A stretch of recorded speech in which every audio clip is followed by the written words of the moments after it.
राष्ट्रपति भवन में भव्यता में सादगी है और सादगी में भव्यता। पूरा वातावरण उत्सुकता से भरा हुआ, देश की नई सरकार के शपथ ग्रहण का समय निकट आता हुआ, बेहद खास मेहमानों की मौजूदगी है। यहां पर राष्ट्रपति भवन के प्रांगण की शोभा आज लिख रही है नए उत्कर्षों की कहानियां। नई सरकार का गठन होने वाला है, देश को मिलने वाली है नई ऊर्जा, नवीन संकल्प, नए विचार। This energy, this enthusiasm is palpable here. The majestic Rashtrapati Bhavan looks even more splendid this evening as it is dressed up for a very special occasion. An historic occasion.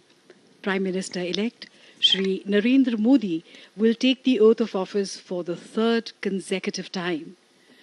Modi ji will become the second Prime Minister in the history of independent India to do so, and after India's first Prime Minister, Pandit Jawaharlal Nehru. As the sun sets gently behind the dome of Rashtrapati Bhavan, its last rays suffuse the forecourt with a warm glow. The interplay of light and shadows creates a magnificent chiaroscuro of potentialities, a reflection of the new possibilities for the people of India as the new government aspires to take the country forward. For Doordarshan, it's an honor and privilege to bring this event live for you. नील गगन में सांध्य तारा का, पावस में प्रथम फुहारा का और माला में जो स्थान प्रथम मणि का रमणीय होता है, ठीक वही स्थान दुनिया के सबसे बड़े लोकतंत्र भारत की शासन व्यवस्था में प्रधानमंत्री के शपथ ग्रहण समारोह का है। आज की शाम उम्मीदों की शाम है। ये एक नई शुरुआत है टीम इंडिया के करोड़ों सपनों को पूरा करने की दिशा में। ये नया आगाज है संभावनाओं को संभव बनाकर देश को प्रगति के शिखर तक ले जाने का। ये नूतन प्रयास है करोड़ों देशवासियों के आत्मीय स्नेह और समर्थन के प्रति आभार व्यक्त कर उनकी उम्मीदों पर खरा उतरने का। The stage is set for a momentous occasion. The swearing-in ceremony of India's Prime Minister for the third consecutive term. The forecourt buzzes with anticipation, thrumming with the energy of a nation eager to witness history unfold. Dignitaries and guests gather, and the atmosphere is absolutely crackling with excitement and significance. The Rashtrapati Bhavan, with its grandeur and timeless elegance, provides the perfect backdrop for this auspicious event, a symbol of India's democratic ideals and aspirations. ठीक कहा प्रिया। आज भारत के प्रधानमंत्री और केंद्रीय मंत्रिमंडल के सदस्यों का संवैधानिक शपथ ग्रहण समारोह है। धीरे धीरे माननीय शपथ लेने वाले मंत्रीगणों का शुभागमन हम देख पा रहे हैं स्क्रीन में। यह अत्यंत विशेष और ऐतिहासिक अवसर है। जिन विशिष्ट सांसदगण को आज मंत्री पद की संवैधानिक शपथ दिलाई जा रही है, उन सभी पद नामित मंत्रियों को हमारी ओर से अग्रिम बधाई एवं शुभकामनाएं। ये विकसित भारत 2047 के कर्णधार हैं। आज का ये समारोह दूरदर्शन, आकाशवाणी और इंटरनेट के माध्यम से ओरिजिनल टेलीकास्ट और प्रसारण के माध्यम से आप तक पहुंच रहा है। आज प्रत्येक देशवासी इस पल में आंखों में देशभक्ति की चमक और दिल में देश प्रेम की भावना के साथ आकांक्षाओं की पूर्ति के लिए कार्य करते हुए विकसित भारत 2047 के स्वप्न को साकार करने वाले उज्जवल भविष्य पर नजर गड़ाए हुए है। इस ऐतिहासिक क्षण के हम सब साक्षी होने जा रहे हैं। राष्ट्रपति भवन आज इस समारोह के लिए सज धज कर तैयार खड़ा है। And we see the arrival of Srimati Nirmala Sitharaman, the former finance minister.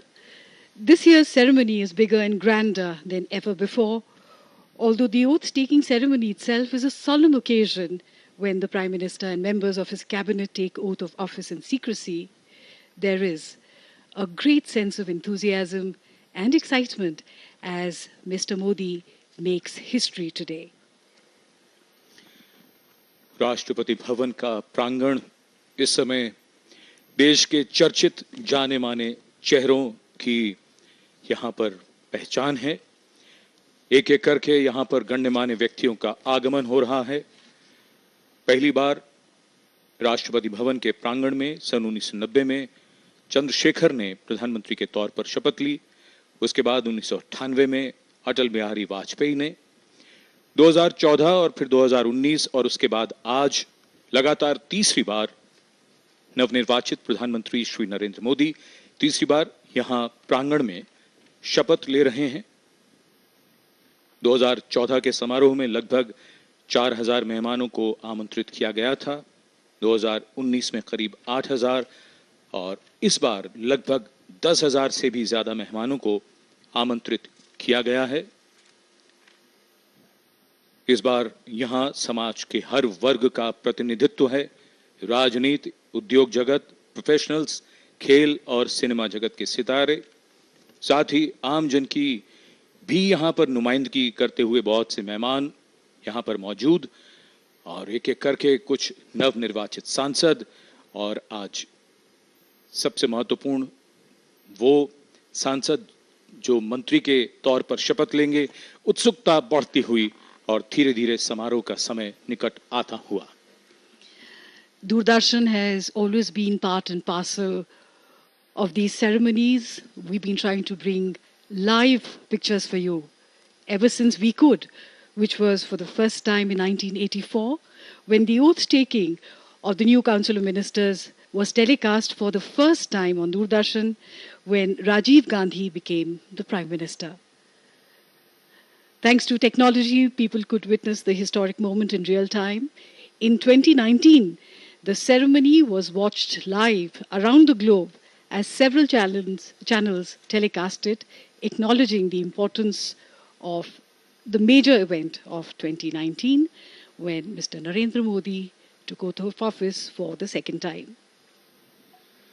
आज के इस भव्य और ऐतिहासिक समारोह में श्रीलंका के राष्ट्रपति रानिल विक्रमसिंघे, मालदीव के राष्ट्रपति डॉक्टर मोहम्मद मुइज्जू, सेशल्स के उपराष्ट्रपति अहमद अफीफ, बांग्लादेश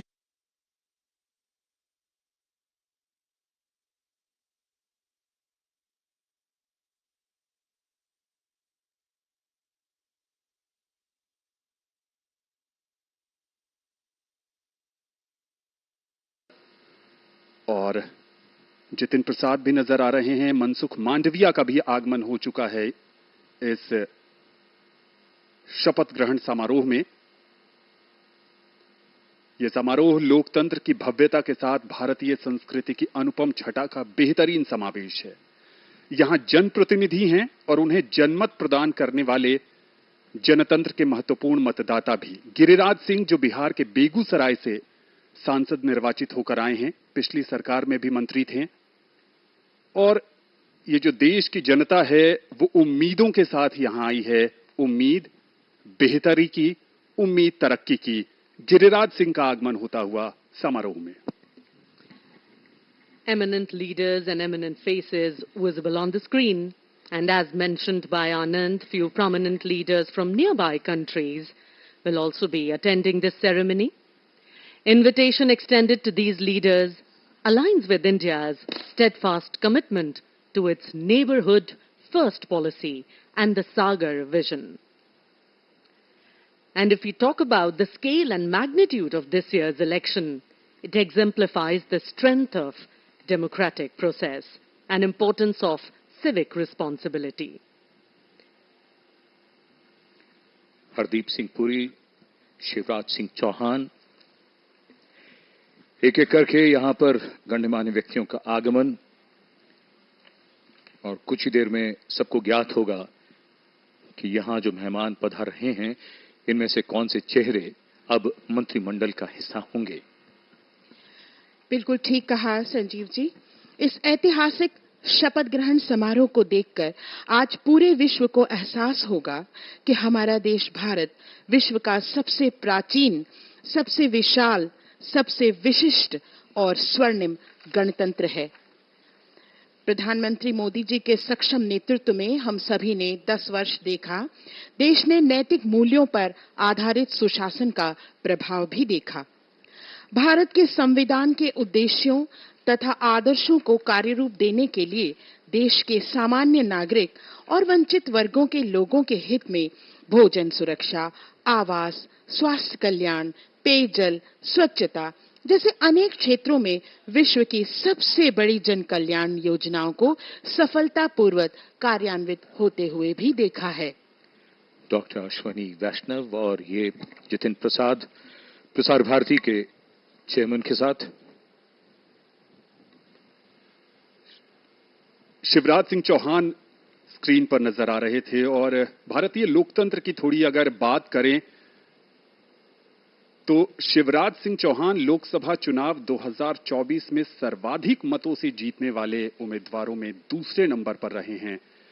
उन्होंने 8,21,000 मतों से इस चुनाव को जीता है। और अगर आपके जहन में ये उत्सुकता है कि लोकसभा चुनाव 2024 में सर्वाधिक मतों से जीतने का रिकॉर्ड किसने बनाया है, तो वो है कांग्रेस के नेता रकीबुल हुसैन, जिन्होंने इस चुनाव को 10,12,000 से अधिक मतों से अपने नाम किया है। इस बीच अतिथियों का आगमन जारी है। चुनाव की आपने बात की आनंद। चुनाव प्रक्रिया अगर देखी जाए भारत की बहुत ही विशाल और जिस सुचारू ढंग से ये चलाई गई। चुनाव आयोग ने देश में 18वीं लोकसभा के लिए चुनावों को जिस तरह से संपन्न कराया है वो कई मायनों में बहुत ही विशेष है। आंकड़ों और पैमाने के नजरिए से दुनिया को चौंकाने के लिए काफी है। इस बार के चुनाव में कुल मतदाता लगभग 97 करोड़ थे। ये एक महाद्वीप के बराबर का आकार लगता है। 97 करोड़ में लगभग 50 करोड़ पुरुष और 47 करोड़ महिला मतदाता। और अगर मतदान के प्रतिशत की हम बात करें तो लगभग 65.79% के आसपास ये मतदान। इतनी बड़ी लोकतांत्रिक प्रक्रिया विश्व में कहीं नहीं होती, कहीं नहीं हुई। हमने करके दिखाया और आज देश को मिलने जा रही है नई सरकार। Rightly said, Sanjeev ji. Nearly 642 million voters participated in the election this time, and out of this, 312 million were women. And it's so heartwarming, endearing, that it is one of the highest ever participation by women voters. When we look around, we see a vibrant tapestry of Indian democracy on full display. From the bustling cities to the remote villages, from the hills to the plains, Indian citizens have turned out this time during the election in record numbers to exercise their democratic right to vote. They have braved the scorching sun and the long queues, all to ensure their voices are heard and their choices are counted. प्रिया, इसका बहुत बड़ा कारण ये भी होता है कि लोगों का विश्वास, जिसकी वजह से जीतकर सरकार उनके उम्मीदों पर खरा उतरी है, उनके उपलब्धियां हैं जिसके कारण लोगों ने, भारत के ऐसे बड़े लोकतंत्र ने इनको फिर से चुना है। पिछले 10 सालों में अगर सरकार की खास उपलब्धियां देखें तो देखिए, आर्थिक वृद्धि महत्वपूर्ण है। कुछ अगर उसमें से महत्वपूर्ण अगर बताया जाए, भारत अब दुनिया की 5वीं सबसे बड़ी अर्थव्यवस्था बन चुकी है। भुगतान में देखा जाए, आधार, यूपीआई, डिजिटल पेमेंट में व्यापक इसका इस्तेमाल किया जा रहा है और इसे डिजिटल क्रांति का भी नाम दिया गया है। इस पद्धति का उपयोग तो अब दूसरे देश के लोग भी करना चाहते हैं। जीएसटी का कार्यान्वयन देखें, स्टार्टअप्स को बढ़ावा जैसे पहलों से आर्थिक गतिविधियों में तेजी आई है। मेक इन इंडिया से घरेलू उत्पाद को बढ़ावा मिला है और सामाजिक कल्याण में तो क्या कहना, जनधन योजना से लगभग 50 करोड़ से अधिक लोगों के बैंक खाते खुले हैं, जिसमें महिलाओं के खाते अहम है। उज्ज्वला योजना, स्वच्छ भारत मिशन, किसान सम्मान, बहुत सारी ऐसी चीजें हैं जिनका उल्लेख करना इसलिए भी मुनासिब है क्योंकि इस वजह से ही सरकार को पुनः देश की जनता चुनती है। Modi ji often says this is indeed India's hour. India is taking giant strides in the world on various fronts, whether it is cinema, sports, space. We are seeing confidence, courage, and a certain panache in various fields of excellence. And in each of these fields, it's the women who are leading the way. Payal Kapadia made history at the Cannes Film Festival with her film All We Imagine as Light, for which she won the Grand Prix. Anusuya Sengupta won the Best Actress Award. Before that, of course, the men too did well. Last year, Natu Natu won the Best Song Oscar in 2023. पवन कल्याण को अभी हमने देखा, जनसेना के नेता जिनका बहुत योगदान है और जैसा कि हम सब जानते हैं बहुत ही मशहूर, प्रचलित, प्रख्यात और रामदास अठावले, एक एक करके ये सभी चर्चित चेहरे यहां पधार रहे हैं। कई बार मुश्किल होता है सबका नाम एक साथ लेना और उत्सुकता बहुत है। और राष्ट्रपति भवन का प्रांगण जो अगर इस समय हम राष्ट्रपति भवन की ओर से देख रहे हैं तो उसके बीचों बीच ये ऐतिहासिक जयपुर स्तंभ 145 फीट ऊंचा, यहां मेहमानों का लगातार आगमन हो रहा है। कुछ ही देर में यहां, जैसा हमारे साथियों ने बताया, विदेशी मेहमान जो राजनेता हैं वो भी पधारने वाले हैं। उसके बाद माननीय प्रधानमंत्री का आगमन होगा, फिर समारोह राष्ट्रपति जी के आगमन के पश्चात प्रारंभ होगा और जिसकी प्रतीक्षा हम सबको है, पूरे देश को है, दुनिया को है, देवेंद्र फडणवीस जो उप मुख्यमंत्री हैं महाराष्ट्र के, उनका आगमन। भारत में लोकतंत्र की एक प्राचीन और अखंड संस्कृति रही है, या यूं कहें कि भारत वैश्विक लोकतंत्र का स्तंभ रहा है। आजादी के बाद से 18 राष्ट्रीय चुनाव, 400 से अधिक राज्य चुनाव और 10 लाख से अधिक स्थानीय स्व सरकारी चुनावों का अनुभव ये देश कर चुका है। हम दुनिया में एकमात्र राष्ट्र हैं जिसने हर वयस्क नागरिक को स्वतंत्रता के बाद पहले दिन से ही मतदान का अधिकार दिया है।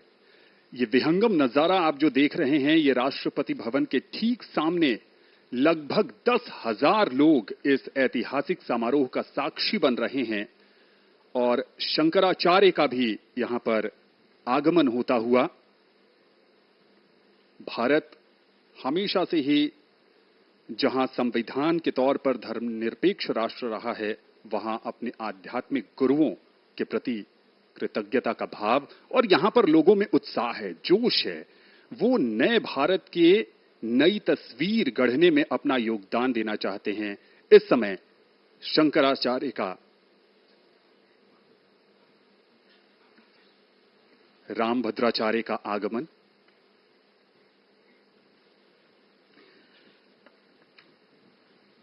शंकराचार्य का आगमन और जैसा हम सब जानते हैं आज के समारोह में धार्मिक नेताओं, संतों की भी गरिमामयी उपस्थिति है।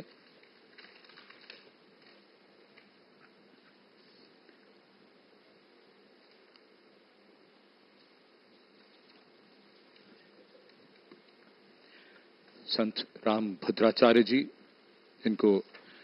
जिनका भी आगमन हुआ और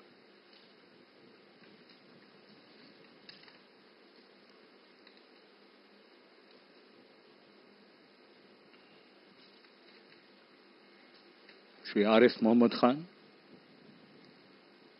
राज्यपाल, डॉक्टर जितेंद्र प्रसाद को हमने देखा जो जम्मू से सांसद हैं इस बार 18वीं लोकसभा में।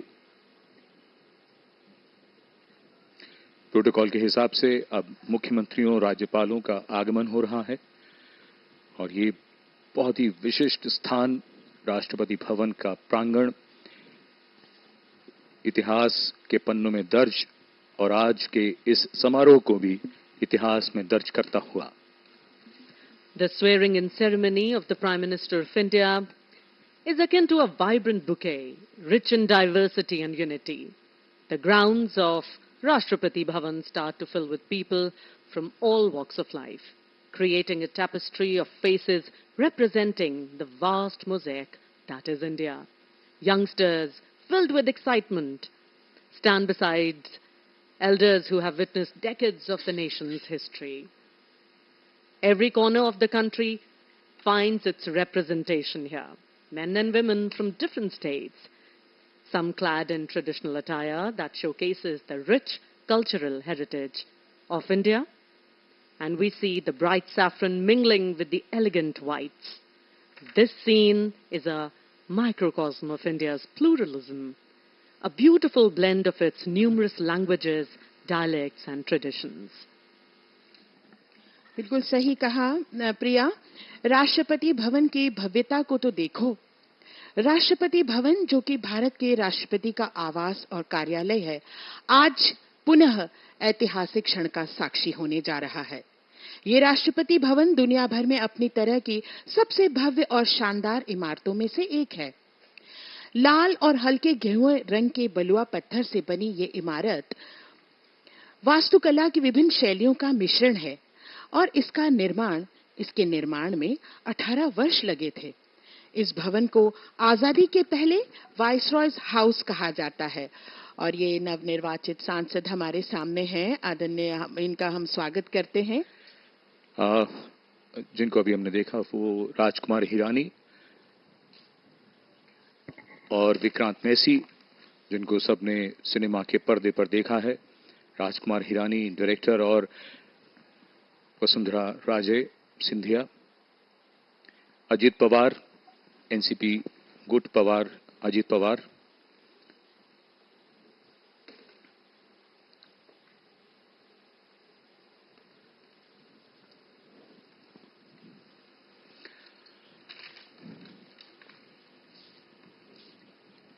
अगर हम इस बार के चुनावों की बात करें तो कुछ ऐसे आंकड़े अवश्य हमारे सामने आते हैं जिन पर गौर करना भी जरूरी है और जिनको जानना भी बेहद जरूरी है।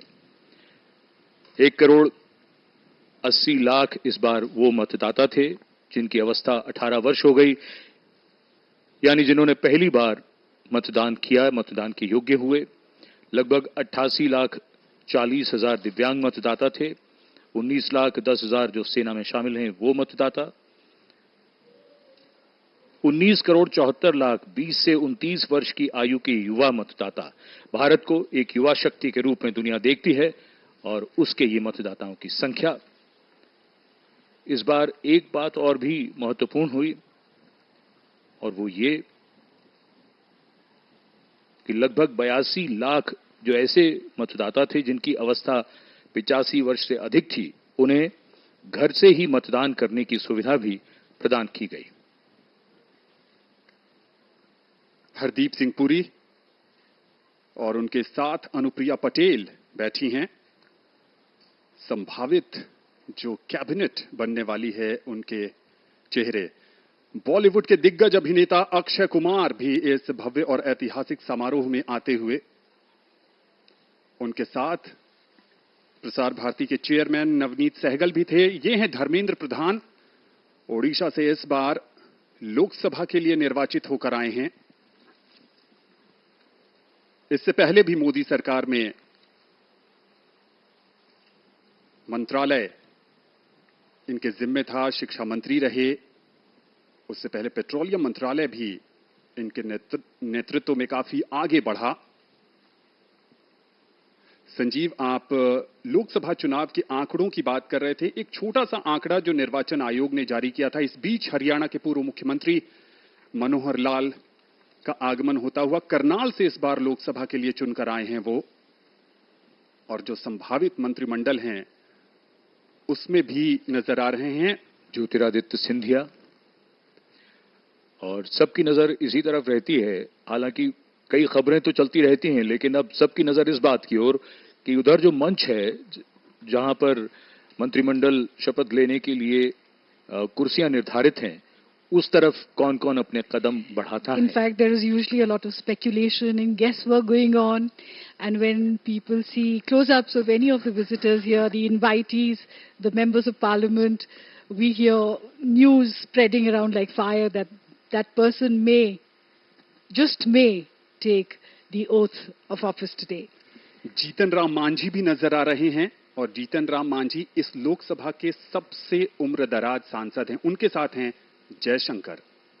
बिल्कुल, और ये सही बात है जो आप लोगों ने अभी कहा कि बहुत महत्वपूर्ण बात ये कि इससे ज्यादा आधिकारिक तो कोई बात हो ही नहीं सकती कि दूरदर्शन पर पूरा देश देख रहा है कि जहां जो कुर्सियां निर्धारित हैं, जब भी वहां बैठे हुए लोगों को दिखाया जा रहा है, देश को पता चल रहा है कि कौन कौन मंत्रिमंडल में शामिल है। In fact, this time in the Lok Sabha, of course, we have people with experience. We also have 280 new members of parliament. Mr. Modi has called the 18th Lok Sabha the house of youthful energy. और जिस आंकड़े की बात मैं कर रहा था संजीव थोड़ी देर पहले, निर्वाचन आयोग ने बताया कि इस बार भारत में जितने मतदाताओं ने मत दिया वो G7 देशों के मतदाताओं का 1.5 गुना और यूरोपीय संघ के 27 देशों के मतदाताओं का 2.5 गुना है। अपने आप में एक बड़ी उपलब्धि। जी बेशक आनंद, और इसे सिर्फ महसूस करना और एक प्रक्रिया को समझना। मनोज सिन्हा, उनका आगमन।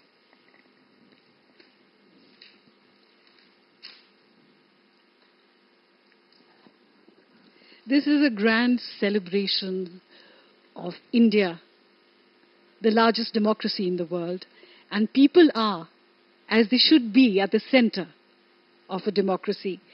The outcome of the 18th general election is an emphatic reiteration of this tenet.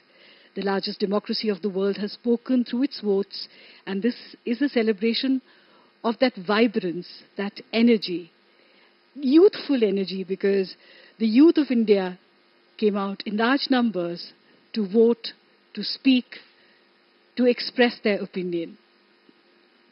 And the new government has a responsibility to live up to the expectations of the people of India.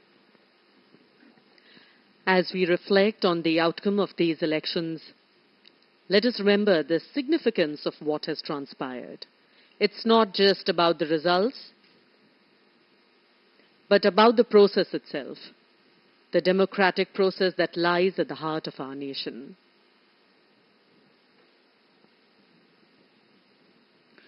Uttarakhand के मुख्यमंत्री पुष्कर सिंह धामी, स्वामी चिदानंद सरस्वती, परमार्थ निकेतन से,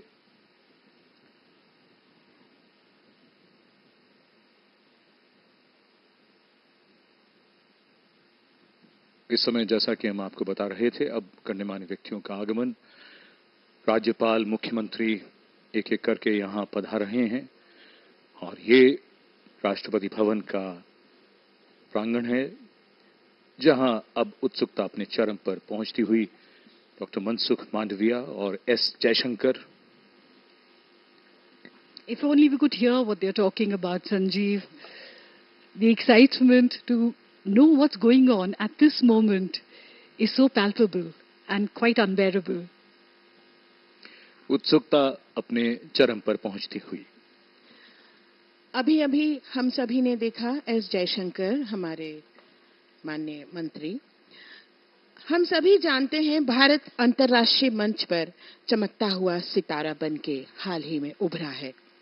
दुनिया के प्रमुख देशों के साथ मजबूत रिश्ते हैं। आतंकवाद के खिलाफ सख्त कदम से अंतर्राष्ट्रीय मंचों पर भारत की सक्रिय भागीदारी बढ़ी है। ये तो एक सिर्फ झलक है सरकार के बहुत से कार्य।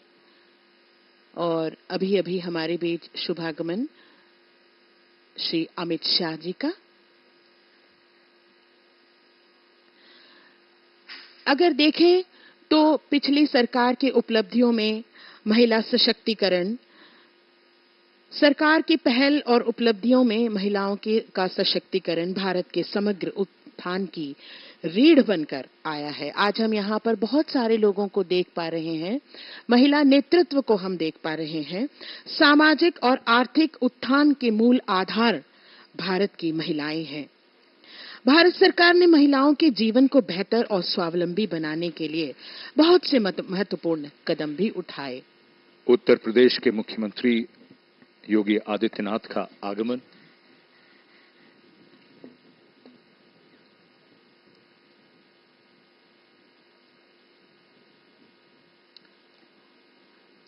राष्ट्रपति भवन का ये गुंबद जो जमीन से 55 मीटर ऊंचा, और इधर श्री अमित शाह अभिवादन स्वीकार करते हुए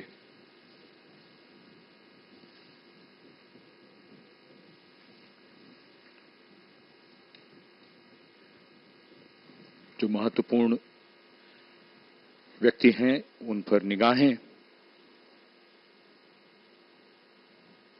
Yogi Adityanath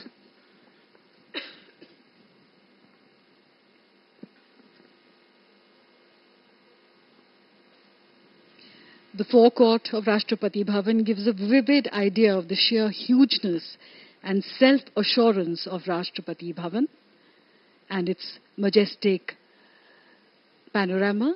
And we see Mr. Nitin Gadkari is present here, all smiles, warm greetings all around. But the big question is, who will take oath today? पिछली कुछ देर में जो हमने चेहरे देखे हैं लगता तो यही है, लेकिन संजीव, मिस्टर किरण रिजिजू, बिल्कुल फॉर्मर लॉ मिनिस्टर, जी, श्री किरण रिजिजू,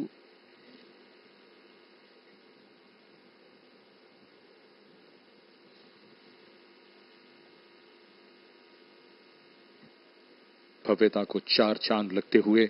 और आज जैसा कि हम सब जानते हैं, दिल्ली में काफी गर्मी का मौसम, तापमान 44-45 डिग्री को छूता हुआ, लेकिन इस समारोह की भव्यता ने इस तरह की किसी भी परेशानी को भुला दिया है और सूरज अब ढलने लगा है, गर्मी कम होने लगी है, उत्सुकता बढ़ने लगी है।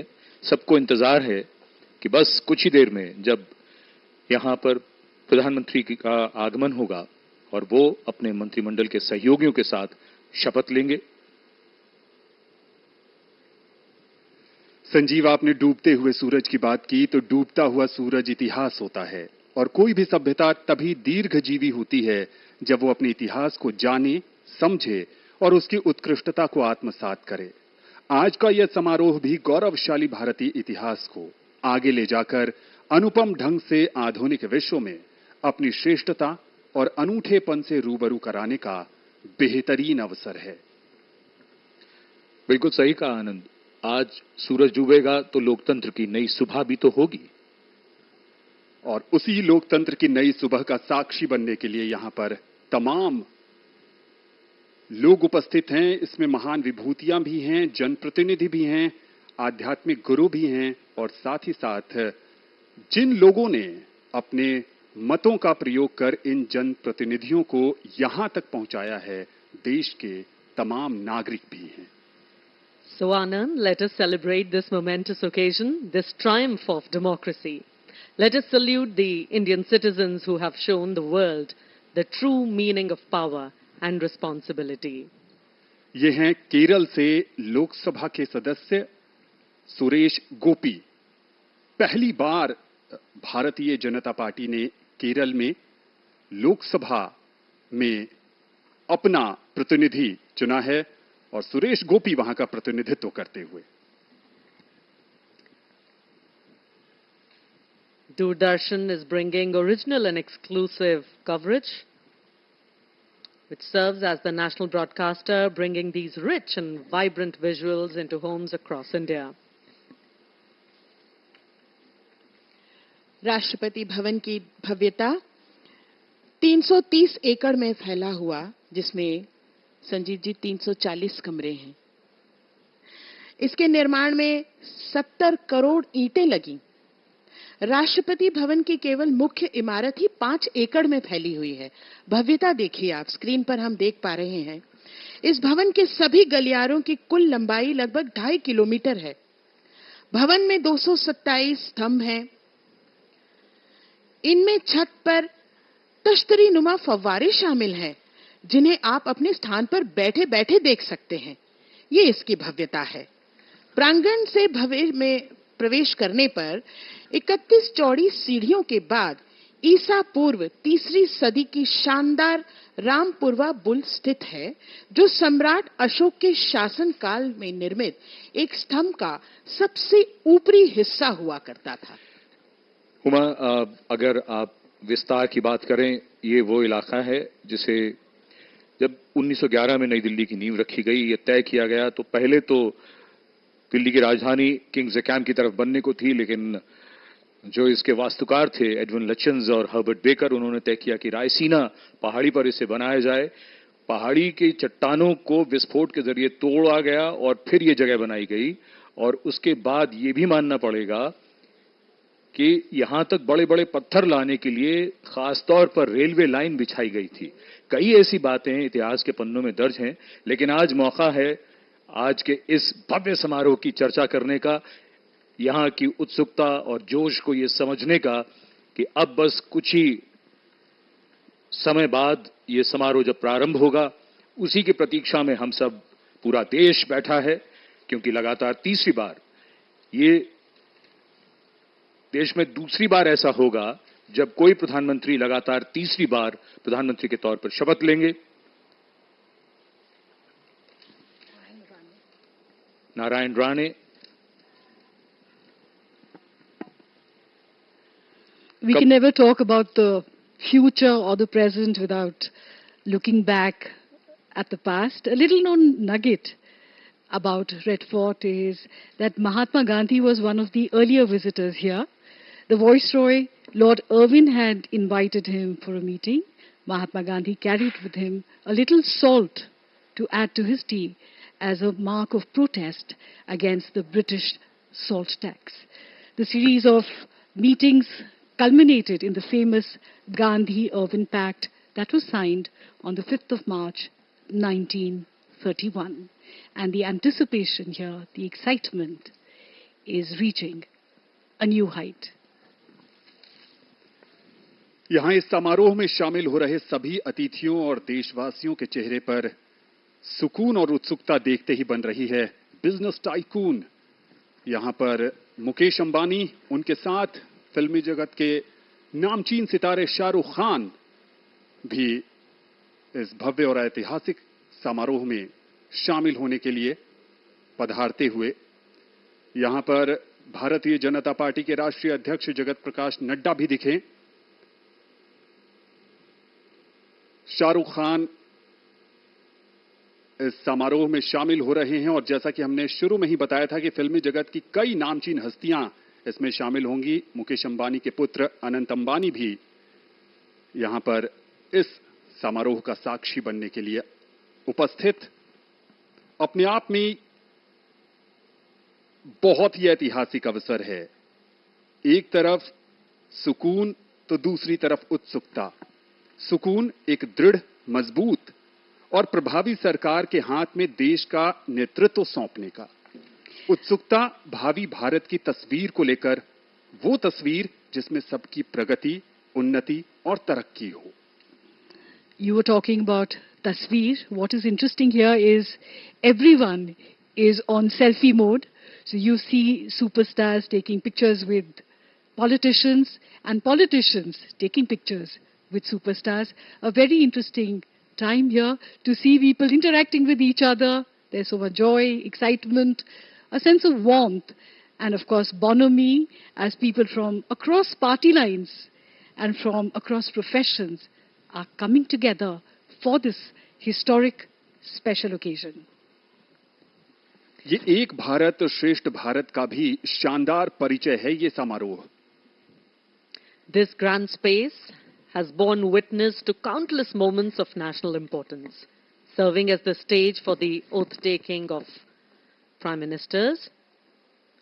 And as we stand here today amidst the grandeur of Rashtrapati Bhavan, we see film stars walking in. Rajnath Singh walks in among many prominent leaders.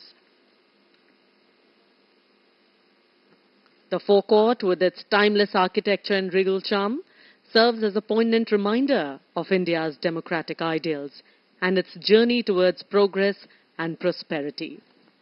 From the ashes of colonial rule to the vibrant democracy we cherish. And here walks in Kangana Ranaut, still riding high on her victory from Mandi. बिल्कुल सही कहा प्रिया। ये हम यहाँ पर inclusive governance की एक तस्वीर देख रहे हैं जहां सब शामिल है, वो सभी लोग जिन्होंने देश की विकास गाथा में अपना बहुमूल्य योगदान दिया है। देश आज अंतरिक्ष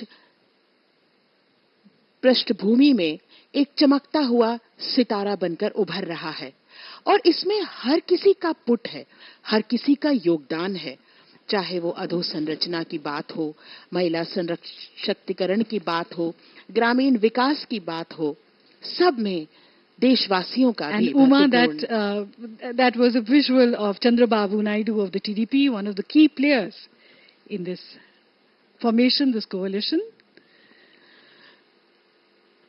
Let's talk a little bit, Sanjeev, about the procedure of today's ceremony.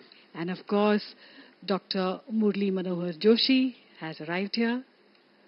It's so good to see him healthy and so active. Doctor Murli Manohar Joshi, Nitish Kumar, NDA के महत्वपूर्ण घटक दल के नेता,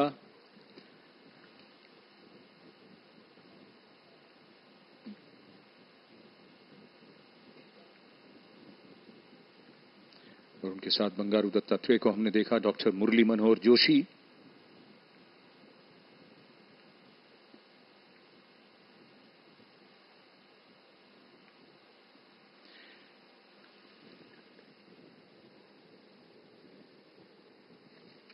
जो मंत्रिमंडल शपथ लेगा उसका दृश्य इस समय स्क्रीन पर, और ये सभी दृश्य दूरदर्शन की ओर से। चंद्रबाबू नायडू जो एनडीए के घटक दल टीडीपी के नेता और नवनिर्वाचित मुख्यमंत्री हैं आंध्र प्रदेश के,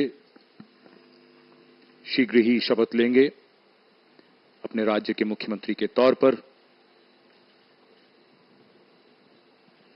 Those imposing 21 steps of Rashtrapati Bhavan. In just a short while from now, the Honorable President of India will descend these steps. She will take her place at the dais. Pankaja Munde arriving here. The Honorable President of India will administer the oath of office and secrecy.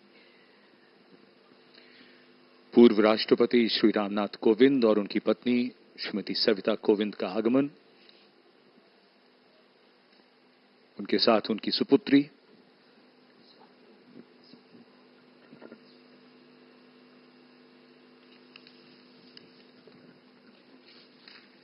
यहां पर मौजूद अतिथियों का अभिवादन स्वीकारते हुए पूर्व राष्ट्रपति रामनाथ कोविंद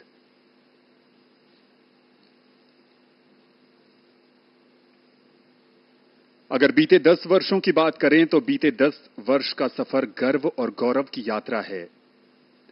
राष्ट्रपति भवन के गुंबद पर बड़ी शान से लहराता यह तिरंगा बीते 10 वर्षों में प्रधानमंत्री नरेंद्र मोदी के नेतृत्व में भारत की धरती से लेकर अंतरिक्ष तक की प्रगति का परिचायक है। और पड़ोसी देश नेपाल के प्रधानमंत्री पुष्प कमल दहल प्रचंड और उसके पहले दक्षिण भारतीय फिल्मों के सुपरस्टार रजनीकांत भी इस ऐतिहासिक समारोह में शामिल। और नेपाल के प्रधानमंत्री एक तरफ से आ रहे हैं और दूसरी तरफ लोगों की जो उत्सुकता है वो रजनीकांत की तरफ भी। पुष्प कमल दहल प्रचंड। नेपाल के प्रधानमंत्री श्री पुष्प कमल दहल प्रचंड और उनके साथ उनकी पुत्री। आगमन हो रहा है उनका यहां राष्ट्रपति भवन के प्रांगण में। नेपाल भारत का एक महत्वपूर्ण पड़ोसी है और सदियों से चले आ रहे भौगोलिक, ऐतिहासिक, सांस्कृतिक और आर्थिक संबंधों के कारण अपनी विदेश नीति में एक विशेष महत्व रखता है। जगत प्रकाश नड्डा, भारतीय जनता पार्टी के राष्ट्रीय अध्यक्ष, साक्षी महाराज जो राजनीति में भी हैं और अध्यात्म में भी। संजीव, इस बार इस बात की भी लोगों में दिलचस्पी है कि क्या जगत प्रकाश नड्डा को संगठन के प्रभार से हटाकर मंत्री पद मिलेगा। भूटान के प्रधानमंत्री श्री शेरिंग तोब्गे का आगमन, कहते हैं कि खुशी के अवसर पर अगर उसे बांटा जाए तो बढ़ जाती है, और भारत ये खुशियां बांट रहा है अपने पड़ोसी देशों के साथ। And Bhutan is the birthplace of the concept of Gross National Happiness Index, which is given first priority in the country. इस बीच रजनीकांत यहां पर उपस्थित लोगों से बातचीत करते हुए भूटान का जिक्र कर रही थीं। जसलीन, भारत भूटान का सबसे बड़ा व्यापारिक साझेदार है। इसके निर्यात और आयात में महत्वपूर्ण हिस्सेदारी भारत की है। चूखा, ताला, मंगदेछू जल विद्युत संयंत्र जैसी परियोजनाएं दोनों देशों की सफलता की परिचायक। The national dress of Bhutan is called the go, which men wear. It's a knee-length robe, somewhat resembling a kimono that is tied at the waist by a traditional belt known as kera. We are seeing the culture and traditions of India and of our guests. Mauritius कि यहां पर प्रविंद कुमार जगन्नाथ का आगमन होता हुआ। Mauritius भी भारत का महत्वपूर्ण साझेदार रहा है। भारत ने औपचारिक रूप से 1948 में राजनयिक संबंध बनाए थे और तब से लेकर आज तक संबंधों की एक नई पटकथा मॉरिशस के साथ प्रधानमंत्री नरेंद्र मोदी के नेतृत्व में बीते 10 वर्षों में भी लिखी गई है। एक एक करके यहां पर हमारे विदेशी मेहमानों का आगमन हो रहा है। बांग्लादेश की राष्ट्रपति श्रीमती शेख हसीना और उनके साथ उनकी सुपुत्री। भारत के पड़ोसी और भारत के पड़ोसियों के साथ भारत के रिश्तों की एक नई उड़ान, नई ऊंचाई। India and Bangladesh share a deep bond of friendship and cooperation. India was one of the first countries to recognize Bangladesh and establish diplomatic relations immediately after its independence in December 1971. India and Bangladesh share the longest land boundary that India shares with any of its neighbors, and Prime Minister Sheikh Hasina and Mr. Modi have shared many friendly meetings where they have promised to cooperate with each other on various subjects. Jasleen, as you rightly said, India and Bangladesh share bonds of history, language, culture, and multitude of other commonalities. The Shonali Adhyay, or golden chapter of bilateral ties, continues with both sides maintaining close engagement in diverse areas, including at the highest level. She's also the longest-serving female PM in the world. Mallikarjun खड़गे, कांग्रेस के राष्ट्रीय अध्यक्ष, इस समारोह में शामिल।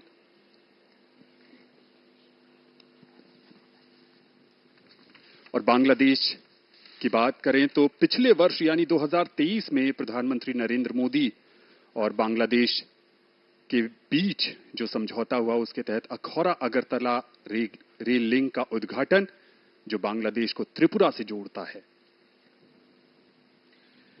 एक बहुत ही महत्वपूर्ण अवसर आज के शपथ ग्रहण समारोह के दौरान भारत के पड़ोसियों के बीच भी आपस में ये भेंटवार्ता, इस अनौपचारिक और कुछ औपचारिक माहौल में एक बहुत बड़ा अवसर है। बहुत बड़े स्तर पर जब देश के हर कोने से यहां पर नामचीन हस्तियां और समाज के हर वर्ग का प्रतिनिधित्व करते हुए लोग मौजूद, गण्यमान्य व्यक्तियों की उपस्थिति से शोभा बढ़ती हुई इस समारोह की, और मंच पर वो चर्चित और महत्वपूर्ण चेहरे और इस समय आगमन हो रहा है सेशल्स के उपराष्ट्रपति श्री अहमद आफिफ का।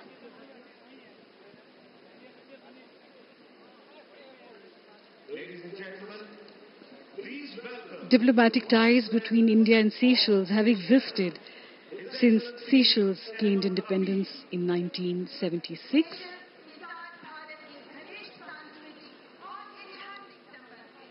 Seychelles and India have a balance of trade in areas of tourism, fishing, petroleum, exploration, communications and IT, computer education and pharmaceuticals, which have been identified as areas of economic cooperation between the two countries.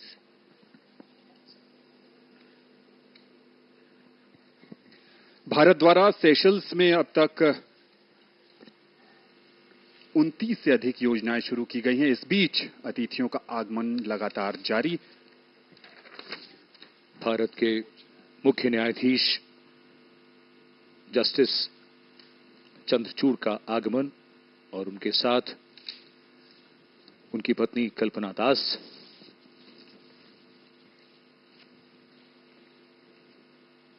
ये आयोजन अपने आप में कई कहानियों को समेटे हुए है। एक तरफ विदेशी मेहमान भारत जो अतिथि देवो भवः और वसुधैव कुटुंबकम का प्रसारक रहा है, उसके तहत अतिथियों का स्वागत, सत्कार, अभिनंदन हमारी परंपरा है, हमारे संस्कार हैं। और दूसरी तरफ इसमें लोकतंत्र के सच्चे प्रहरी के रूप में देशवासी भी हिस्सा ले रहे हैं, इस ऐतिहासिक लम्हे का साक्षी बन रहे हैं। भारत के मुख्य न्यायाधीश लोगों से मिलते हुए। The forecourt of Rashtrapati Bhavan has borne witness to the triumphs and trials of the Indian nation, and as we witness yet another chapter in its storied history, let us remember the values of unity, diversity, and democracy that unite us as a nation. Here at the heart of India's democratic machinery, the parliamentary system of governance is in full swing. With its roots deeply embedded in the Constitution, and this system has been the cornerstone of India's governance since independence. Eminent leaders who have taken this Smriti Irani sharing a laugh.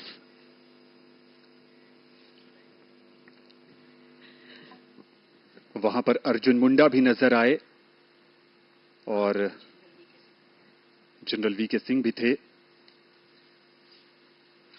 Chirag Paswan जो बिहार के हाजीपुर से चुनकर आए हैं, लोक जनशक्ति party Ramvilas का प्रतिनिधित्व करते हैं और इनके पिता रामविलास पासवान भारत की कई सरकारों में महत्वपूर्ण मंत्रालय में अपनी महत्वपूर्ण भूमिका निभा चुके हैं।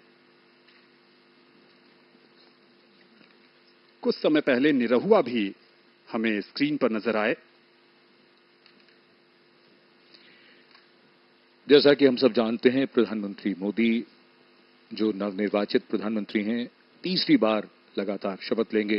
ये निरहुआ जिनका भी जिक्र कर रहे थे, आनंद, और साथ में संजीव मनोज तिवारी हैं जी, दिल्ली से जीते हैं सांसद। तो ये बात अपने आप में इसको समझना, इसकी गंभीरता को भी महसूस करना चाहिए। लगातार तीसरी बार इसके पीछे जो प्रयास है, इसके पीछे जो लगातार कार्य किया गया है, ये उसका परिणाम है। ये एक बार में और यूं ही नहीं होता, इसके लिए सतत प्रयास करना पड़ता है, कुछ नए तरीके से सोचना पड़ता है। सबका साथ, सबका विकास, सबका विश्वास और सबका प्रयास, ये वो आदर्श वाक्य जिसने सबको जोड़ा है। और इस समय पर्दे पर पवन कल्याण, जिनके लिए प्रधानमंत्री ने अभी कहा था कि ये हवा का झोंका नहीं बल्कि तूफान है। जी हां, दक्षिण भारत में राजनीति का एक उभरता हुआ चेहरा पवन कल्याण। और यहां पर जो भी लोग आए हैं इस ऐतिहासिक समारोह का साक्षी बनने, उनके मन में उत्साह है, क्योंकि वो नए भारत के नवनिर्माण के जो शिल्पी हैं प्रधानमंत्री नरेंद्र मोदी, ये उस भारत का हिस्सा हैं जो उम्मीदों का भारत है, जो संभावनाओं को संभव करने का भारत है। ये मंच का वो हिस्सा है जहां पर ऐसा माना जा रहा है कि जो मंत्रिपरिषद में शामिल होंगे लोग वो बैठे हैं।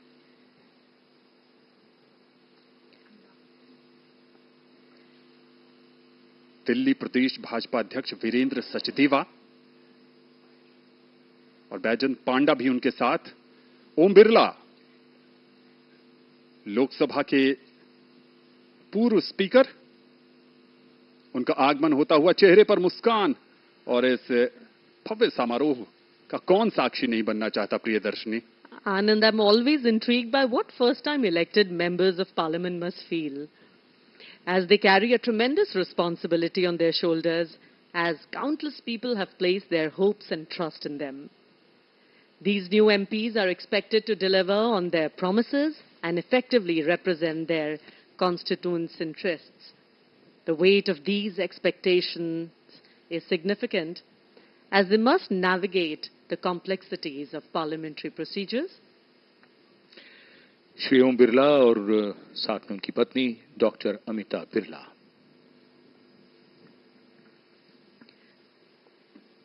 So I was talking about parliamentary procedures which they must follow while staying true to the needs and aspirations of the people who elected them.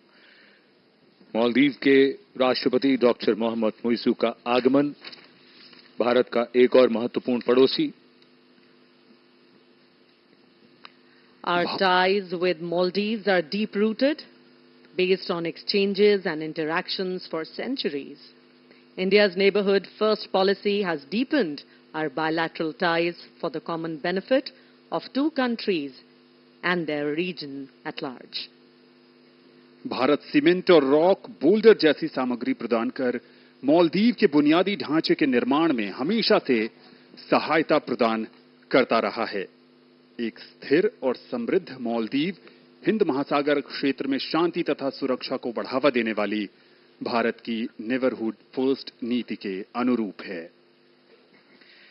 इन तस्वीरों में एक बात ये भी याद रखने की है कि ये भारत के पड़ोसी हैं और ये भी आपस में एक दूसरे के पड़ोसी हैं। आज का नया भारत। और अब आगमन होता हुआ श्रीलंका के रानिल विक्रमसिंघे। राष्ट्रपति हैं श्रीलंका के रानिल विक्रमसिंघे।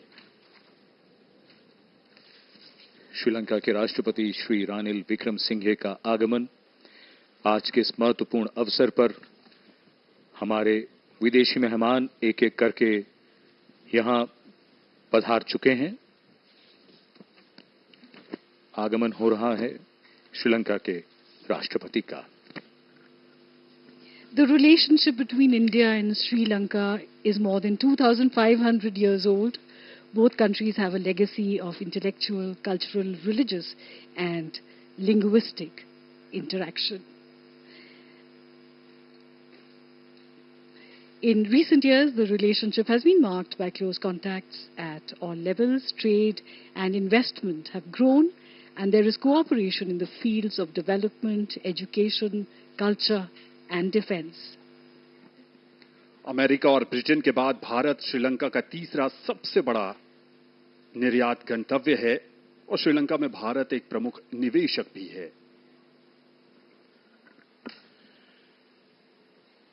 एशिया का ये क्षेत्र और जिसमें हिंद महासागर क्षेत्र के नेता भी हमारे पड़ोसी देश। सबसे बात जो महत्वपूर्ण और याद रखने की है वो ये कि अब तक दुनिया में इस बात की चर्चा हमेशा होती आई है, संभावनाओं की दृष्टि से दुनिया का ये हिस्सा अब अपनी पहचान और अपनी शक्ति की एक बहुत बड़ी कहानी लिखने जा रहा है। धीरे धीरे दुनिया ने माना है और इस समय बांसुरी स्वराज नई दिल्ली से सांसद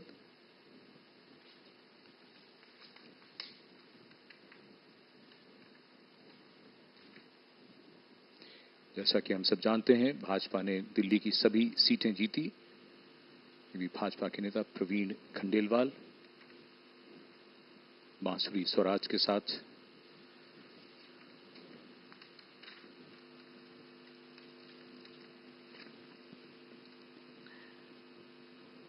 Prime Minister Mr. Narendra Modi has always been called a man of action. He has already prepared Modi 3.0. There is a game plan, a roadmap for the future with strategic planning and concerted efforts. The first 100 days promise to lay a robust effort towards development, which is inclusive and prosperity. The main areas include manufacturing, defense, 100% saturation, which means accelerating the implementation of flagship social welfare schemes such as the PM Awas Yojana and Har Ghar Jal, among many of the other 100% saturation schemes. Of course, there will be more focus on infrastructure, renewables, agriculture, semiconductors, finance, and economy. Shri Narendra Modi is set to take oath in just a short while from now for a third consecutive time after the BJP-led National Democratic Alliance (NDA) won a majority. This event holds a ceremonial dimension, also an emotional dimension, and of course, a national dimension. These factors combine to create the visuals which are presented to you by Doordarshan. Rajnath Singh के पीछे लल्लन सिंह नजर आ रहे थे, सर्बानंद सोनोवाल भी मौजूद थे, मल्लिकार्जुन खड़गे, किरण रिजिजू, श्रीपद यशो नाइक, और ठीक पीछे अगर आप देख पा रहे हैं तो हर्ष मल्होत्रा जो दिल्ली से चुनकर आए हैं, उन्हें भी संभवतः मंत्रिमंडल में जगह दी जाएगी। वीरेंद्र खटीक भी नजर आ रहे हैं, मनसुख मांडविया, अमित शाह और राजनाथ सिंह, दो दिग्गज राजनीतिज्ञ जिन्होंने बीते 10 वर्षों में कहें राजनाथ सिंह के नजरिए से मंत्रिमंडल में धर्मेंद्र प्रधान, पीयूष गोयल, पीछे गजेंद्र सिंह शेखावत भी हमें नजर आए, ज्योतिरादित्य सिंधिया।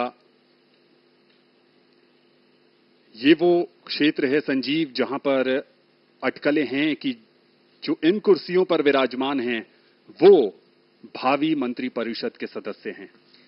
नहीं, अब इसमें अटकल तो कोई नहीं है। ये तो वही चेहरे हैं जो अब कुछ ही देर में, सबसे पहले हम सब जानते हैं जब शपथ ग्रहण समारोह शुरू होता है तो सबसे पहले प्रधानमंत्री शपथ लेते हैं पद और गोपनीयता की, और उसके बाद मंत्रिमंडल, कैबिनेट मंत्री, स्वतंत्र प्रभार और फिर उसके बाद राज्य मंत्री। तो यही क्रम रहेगा।